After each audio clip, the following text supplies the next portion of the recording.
Hello दोस्तों, कैसे हैं आप सभी। उम्मीद है आप सब अच्छे होंगे, सब बेहतर होंगे।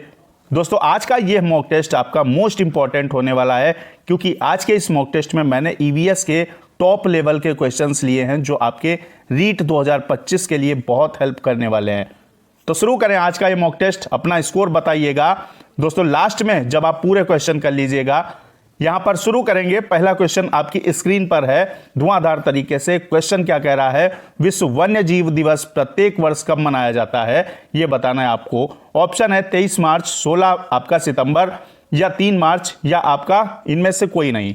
तो विश्व वन्य जीव दिवस की अगर दोस्तों बात करते हैं तो ये आपका मनाया जाता है 3 मार्च को प्रतिवर्ष। सी ऑप्शन सही हो जाएगा। लेकिन बात यहीं खत्म नहीं होती है, रीट में और भी आपका क्या पूछा जा सकता है।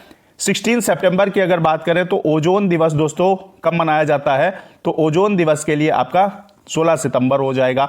ओजोन परत कहां पाई जाती है, तो यह भी आपका क्वेश्चन रीट के अंदर बन सकता है। समताप मंडल में आपकी ओजोन परत पाई जाती है। ओजोन परत की मोटाई को मापने की जो यूनिट होता है वो क्या होता है, तो इकाई जो है वो डॉप्सन है, यानी यूनिट। ओजोन परत की मोटाई को डॉप्सन में मापा जाता है। ये आपके तीनों क्वेश्चन बन सकते हैं बेस्ट। तो पहला क्वेश्चन कंप्लीट हुआ, सी ऑप्शन आपका सही हो जाएगा। अगला बढ़ेंगे। सेकंड नंबर क्वेश्चन है, लुई पास्चर ने किसकी खोज की थी, बताइए। पोलियो टीका, इंसुलिन, रेबीज रोधी टीका, या पेंसिलिन। तो पेंसिलिन की अगर बात करें अलेक्जेंडर फ्लेमिंग ने इसकी खोज की, और लुई पास्चर ने रेबीज रोधी यानी एंटी रेबीज जो वैक्सीन होती है इसकी खोज की थी।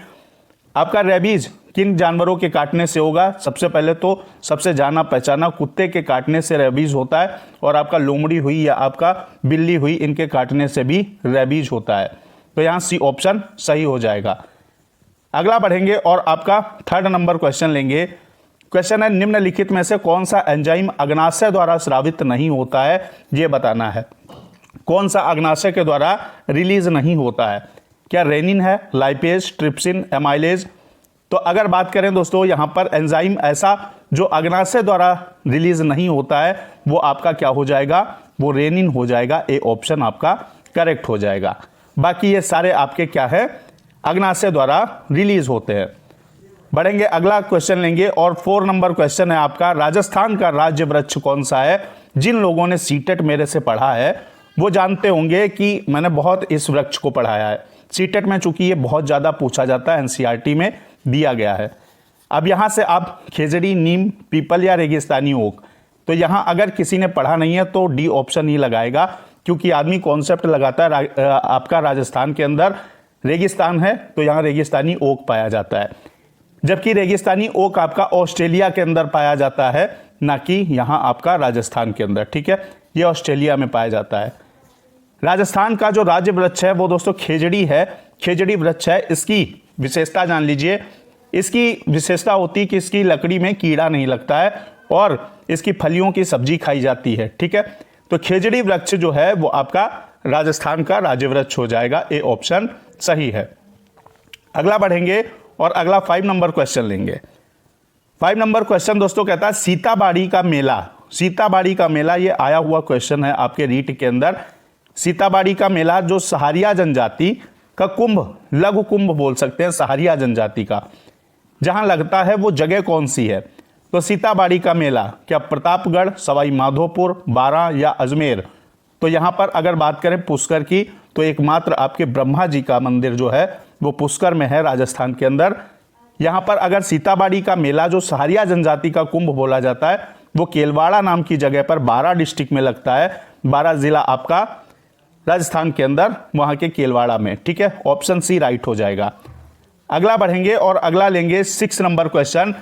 6 नंबर क्वेश्चन क्या है, और ये आपका जो सीताबाड़ी मेला जो है ये ज्येष्ठ मास की अमावस्या को लगता है, ये भी याद रखिएगा। कुछ भी पूछ सकता है आपका रीट के अंदर। जब नेक्स्ट आपका देख ही रहे हैं सवाल क्या है, यानी आपका क्वेश्चन किस प्रकार का है। लिखा है, निम्नलिखित में से उस त्योहार को चुनिए जो श्रावण मास की पूर्णिमा को मनाया जाता है। अब भैया श्रावण मास की पूर्णिमा को कौन सा त्योहार मनाया जाता है, ये जितने भी त्योहार हैं ये श्रावण में नहीं आते हैं। श्रावण मास में पूर्णिमा में रक्षाबंधन आपका जो है वो मनाया जाता है। डी ऑप्शन सही हो जाएगा। अगर दिवाली की बात करते हैं तो दिवाली कार्तिक मास की अमावस्या को मनाया जाता है। याद कर लीजिएगा, हिंदी के महीने बहुत जरूरी है। अमावस्या को होली की अगर दोस्तों बात करें तो होली फाल्गुन मास की पूर्णिमा को मनाई जाती है, ये भी याद रखना, ये फाल्गुन मास की पूर्णिमा को। तो यहां पर डी ऑप्शन आपका सही हो जाएगा। रक्षाबंधन श्रावण मास में मनाया जाता है। अगला है क्वेश्चन, जैव विविधता यानी बायोडायवर्सिटी शब्द किसने दिया था? एजी टांसले, ई हिकल, हेकल बोल सकते हैं, आर.एच. टेकर या डब्ल्यू.जी. रोजन। इसे रोशन भी लिखा जा सकता है, इंग्लिश में रोशन लिखते हैं, हिंदी जब ट्रांसलेट होता तो रोजन हो सकता है, कोई दिक्कत नहीं। डब्ल्यू.जी. रोजन या आपका रोजन, क्या इन्होंने दिया? तो बताइए बायोडायवर्सिटी शब्द किसने दिया? अगर बात करें हम पारिस्थितिकी शब्द का प्रयोग करने वाले अर्नेस्ट हैकल थे, ठीक है। पारिस्थितिकी शब्द की जो प्रयोग किया था 1866 में अर्नेस्ट हैकल ने किया। अगर पारिस्थितिकी तंत्र की अवधारणा किसी ने दी तो एजी टांसले ने दी थी, याद रखिएगा। और जैव विविधता शब्द किसने दिया? तो वो हो जाएगा डब्ल्यू.जी. रोजन, यानी डी ऑप्शन आपका सही हो जाएगा।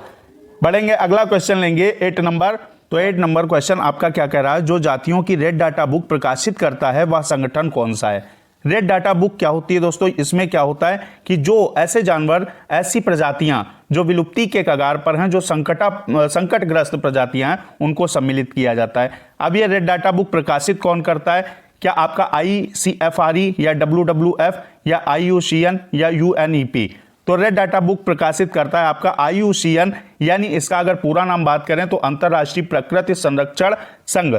इंग्लिश में अगर बोले तो आई फॉर आपका the international union for conservation of nature, ठीक है। यहां पर IUCN का पूरा नाम हो गया। UNEP को जान लीजिए, यूनाइटेड नेशंस एनवायरनमेंट प्रोग्राम, और इसका हेडक्वार्टर कहां है? याद कर लीजिएगा, नैरोबी जो है, नैरोबी केनिया के अंदर है, और यहीं इसका क्या है? हेडक्वार्टर है। WWF का पूरा नाम UPTT में पूछा गया था, तो WWF आपका world wide fund for nature हो जाएगा, ये भी याद रखिएगा। तो यहां पर सी ऑप्शन आपका सही है। और 9 नंबर क्वेश्चन क्या है, भारत में वन्य जीव संरक्षण अधिनियम किस वर्ष लागू हुआ था? भारत में वन्य जीव संरक्षण यानी वन्य जीव जो हैं, जो जंगली जानवर हैं, उनके संरक्षण के लिए जो कानून बना वो किस वर्ष लागू हुआ? 1962, 1972, 1982, 1992। तो यहां पर आपका ऑप्शन कौन सा सही हो जाएगा? 1972 में क्या हुआ? वन्य जीव संरक्षण अधिनियम लागू हुआ था। और 1973 1973 में आपका क्या हुआ? 1973 के अंदर टाइगर प्रोजेक्ट भारत में शुरू हुआ बाघों के संरक्षण के लिए। तो यह भी याद रखिएगा कि भारत में टाइगर प्रोजेक्ट कब शुरू हुआ? 1973 के अंदर। फिलहाल बी ऑप्शन सही हो जाएगा। अगला बढ़ेंगे और अगला क्वेश्चन लेंगे 10 नंबर। राजस्थान में किस देवता को ऊंटों का देवता कहा जाता है या ऊंटों के देवता के नाम से जाना जाता है? ए ऑप्शन है गोगा जी, बी रामदेव जी, या आपका सी कह रहा पाबू जी या भूमिया जी। तो ऊंटों का देवता अगर राजस्थान में बोला जाता है तो पाबू जी को बोला जाता है। कहा जाता है कि इनका नाम लेने से ऊंटों की बीमारी जो होती है वो चली जाती है, दूर हो जाती है, तो इन्हें ऊंटों का देवता इसीलिए बोला जाता है। सी ऑप्शन सही है। अगला बढ़ेंगे, अगला आपका है 11 नंबर क्वेश्चन। क्वेश्चन है, निम्न में से कौन सा एंजाइम लार में उपस्थित होता है? क्या पेप्सिन, ट्रिप्सिन, लैक्टेज या टाइलिन? तो लार में उपस्थित आपका जो एंजाइम है वो टाइलिन होता है। डी ऑप्शन सही हो जाएगा। अगला बढ़ेंगे और अगला आपका क्वेश्चन लेंगे। क्वेश्चन है, जल दिवस किस दिन मनाया जाता है? 22 मई, 22 सितंबर, 2 फरवरी या 22 मार्च? तो 22 मार्च दोस्तों आपका जल दिवस मनाया जाता है। डी ऑप्शन सही हो जाएगा। 22 मई की अगर बात करें तो जैव विविधता दिवस जो है, विश्व जैव विविधता दिवस यानी बायोडायवर्सिटी डे जो है वो आपका 22 मई को मनाया जाता है। अगर 22 अप्रैल की बात करें तो 22 अप्रैल को पृथ्वी दिवस मनाया जाता है। तो 22 मार्च जल दिवस, 22 अप्रैल पृथ्वी दिवस, 22 मई आपका जो है वो जैव विविधता दिवस हो जाएगा।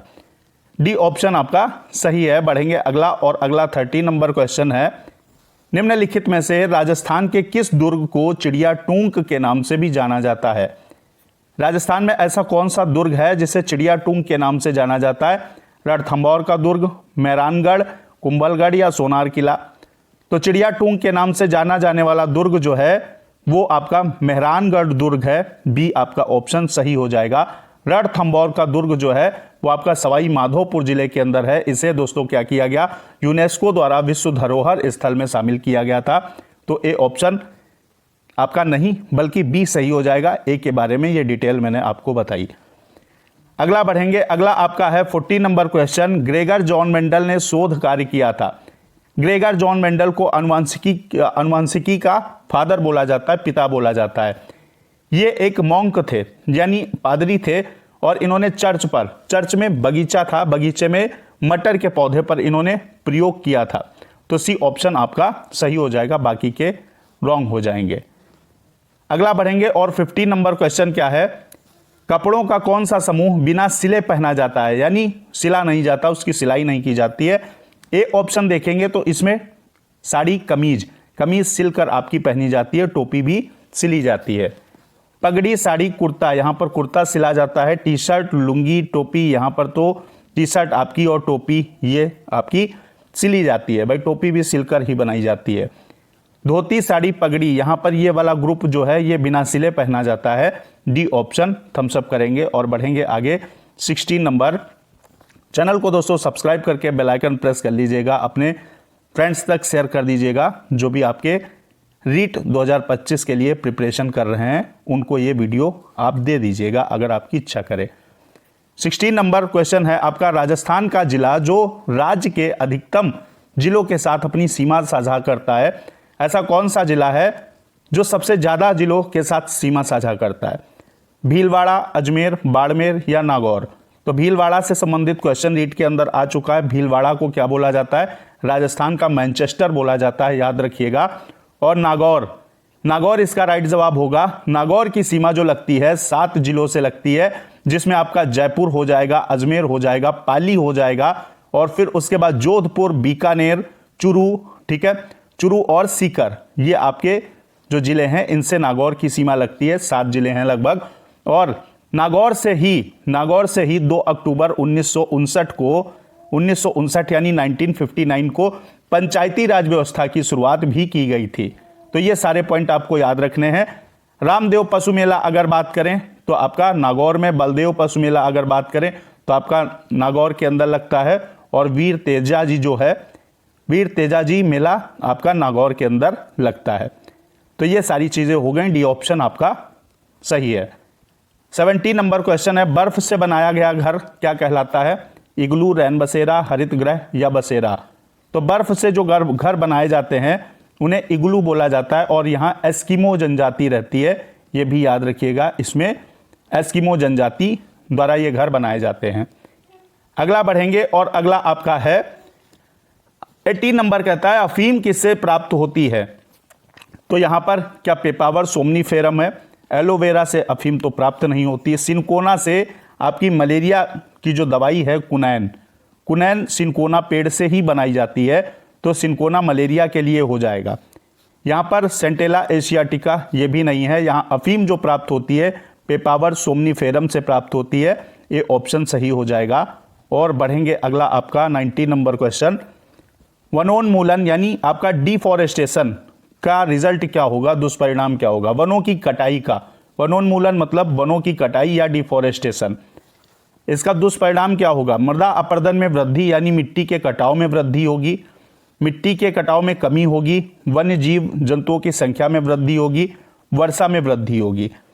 वन्य जीव में वृद्धि कैसे होगी? जब जंगल कट जाएंगे तो वन्य जीव कहाँ रहेंगे? तो ये ऑप्शन आपका क्या हो जाएगा? रॉन्ग है। वर्षा में वृद्धि, जब भाई आपने पढ़ा होगा कि जो बारिश होती है उसे कराने के लिए पेड़ पौधे जिम्मेदार होते हैं, वन जिम्मेदार होते हैं, तो ये भी आपका रॉन्ग हो जाएगा। मृदा अपरदन में कमी नहीं बल्कि क्या होगी? वृद्धि होगी। तो डिफॉरेस्टेशन का जो दुष्परिणाम होगा मिट्टी का कटाव यानी मृदा अपरदन में वृद्धि हो जाएगी। ये ऑप्शन सही हो जाएगा।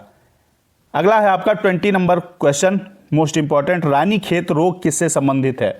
मछलियों से, मधुमक्खियों से, मुर्गियों से या आपके पिग? तो यहाँ पर रानीखेत रोग जो है ये आपके उत्तराखंड से रोग आया हुआ है, इसलिए उत्तराखंड के रानीखेत से आया है, इसलिए इसका नाम रानीखेत है। और रानीखेत रोग जो है संबंधित पक्षियों से है, पक्षियों से संबंधित ये रोग है। और इसमें आपको पता होना चाहिए मछली और मधुमक्खी ये पक्षियों की कैटेगरी में नहीं बल्कि आपका मुर्गी हो जाएगा, मुर्गियों पर ये रोग अटैक करता है। इसे न्यू कैसल रोग भी बोलते हैं, ये भी याद रखिएगा, न्यू कैसल रोग बोलते हैं। और यहाँ पर ये वायरस जनित एक बीमारी होती है, यानी विषाणु जनित बीमारी है, जिसका वायरस होता है पैरामाइक्सो वायरस होता है। और ये घरेलू पक्षियों को प्रभावित करता है, जैसे आपके मुर्गी हो गई, बतख, कोयल, कबूतर, कौवे, ऐसे आपके पक्षियों को प्रभावित करता है। तो आज के इस वीडियो में 20 मोस्ट इंपॉर्टेंट क्वेश्चंस करा दिए हैं। आप कमेंट बॉक्स में बताएंगे कि आपके कितने क्वेश्चन सही हुए। मिलते हैं नेक्स्ट वीडियो में। जय हिंद, वंदे मातरम।